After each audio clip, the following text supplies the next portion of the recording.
या अल्लाह, मैं तुझसे दुआ करती हूँ कि मेरे जालिम बाप को तू अपने पास बुला ले, तो उसको जहन्नुम दे। मेरे बाप ने मुझे बहुत दुख दिए,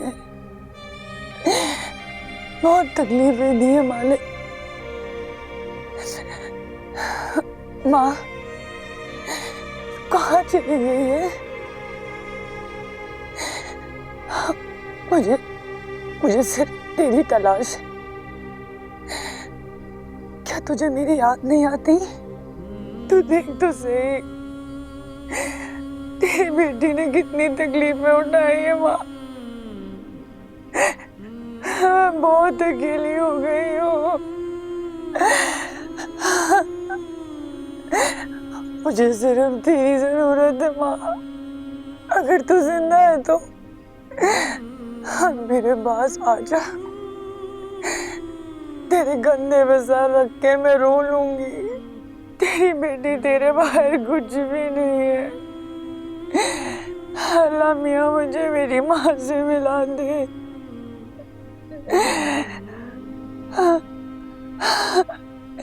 या अल्लाह तो मेरी दुआ को सुन ले।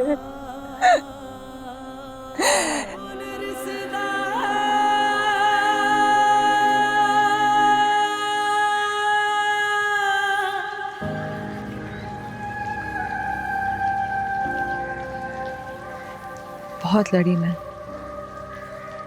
मगर मेरी किसी ने एक ना सुनी। मुलाजमा ने लाजो को नहला धुला कर तैयार करा था, और फिर लाजो का निकाह कर दिया गया।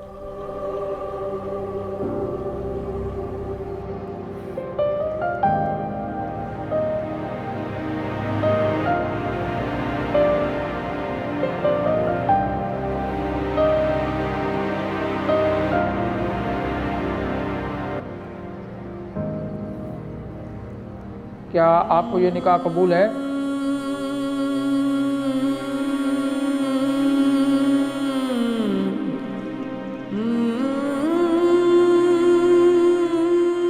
क्या आपको ये निकाह कबूल है?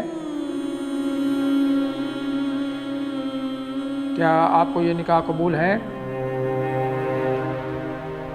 तुम्हारी माँ साहबजान से ये सब सहा नहीं जा रहा था। चांदात को तो जैसे बेवफाई का सर्टिफिकेट मिल गया था, मगर ये सब बड़ी राजदारी से हुआ। हवेली के कुछ मुलाजमों के अलावा किसी को कुछ पता नहीं था। तय ये पाया कि बच्चा पैदा होते ही लाजो से बच्चा लेकर उसे वापस भेज दिया जाएगा। ये भी कुदरत का खेल है अम्मा पप्पू। मेरी दादी ने किसी की बेटी को सजा दी और उनकी बेटी ने खुद को सजा दे दी। अम्मा ने जगह जगह मिठाई ये कहकर बांटी कि साहबजान उम्मीद से है। फिर कुदरत का करना ऐसा हुआ कि 4 महीने बाद पता ये चला कि 3 महीने से साहबजान भी उम्मीद से है। हवेली में बड़े जश्न हुए। वहां दाइयों ने बड़ी कोशिश की कि गुलाम माँ की कोख में ही मर जाए, मगर कुदरत को जैसे जिद आ गई थी। बिलाखिर गुलाम पैदा हुआ, तुमसे पहले।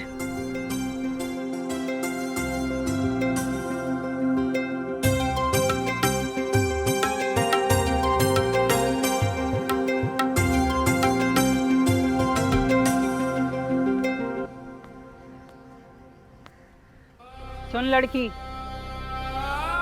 हमने तो बड़ी कोशिश की कि ये बच्चा जिंदा ही ना रहे, मगर जिस जान को दुनिया में आना होता है ना, वो आके रहता है। आखिर है तो हमारे ख़ानदान का खून ना। मैं इसे मार सकती हूँ, मगर जंगल में भटकने के लिए नहीं छोड़ सकती। और भला कैद में भी तुम्हें कितना रखूँ? पीछे एक क्वार्टर है, वहाँ पर अपने बच्चे के साथ रहना। और एक बात याद रखना, अगर किसी को बताया कि ये किसकी औलाद है तो मैं इस बच्चे का गला घोट दूंगी, समझी?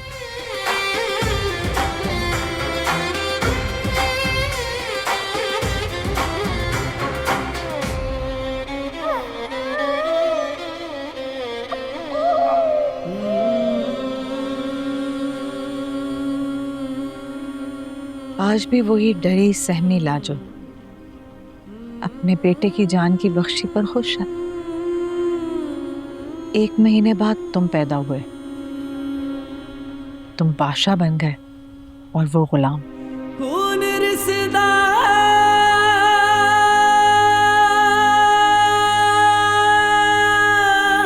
मैं यहाँ आप लोगों की बराबरी करने के लिए नहीं आता हूँ। मैं तो बादशाह की मोहब्बत में उसकी चाकरी करने के लिए आता हूँ। बादशाह मेरा जिगरी यार है, बल्कि यूं समझें कि छोटा भाई है मेरा।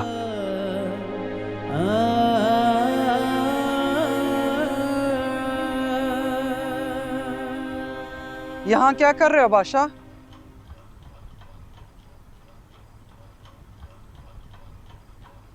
बैठा हूँ अम्मा पप्पो के पास। बागियों के पास बैठने से बगावत में शिद्दत आ जाती है।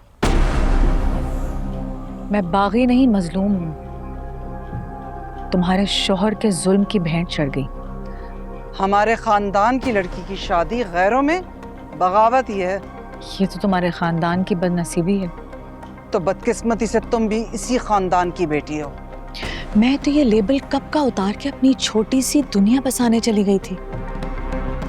मेरा एक छोटा सा घर था, शौहर था। इसी गम में मेरे भाई ने खुदकुशी की थी ना। मोहब्बत जो करता था तुमसे।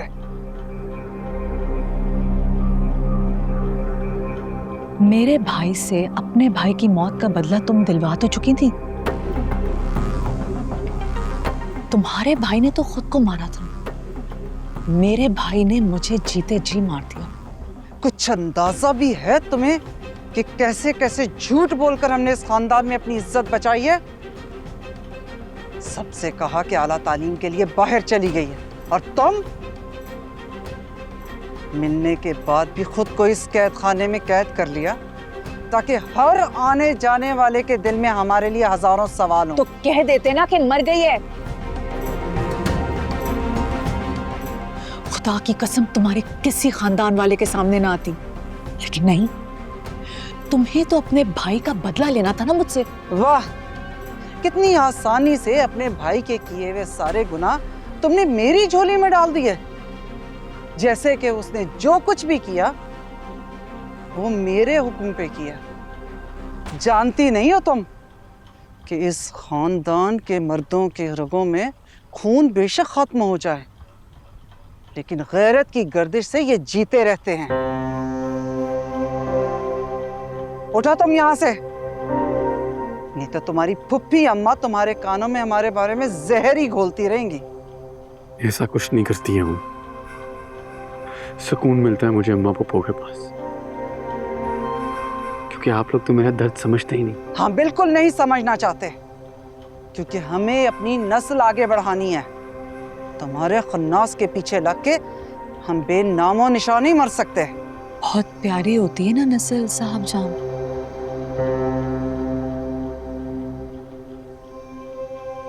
मेरा भी दिल कहता है कि मेरी नस्ल कहीं जिंदा है।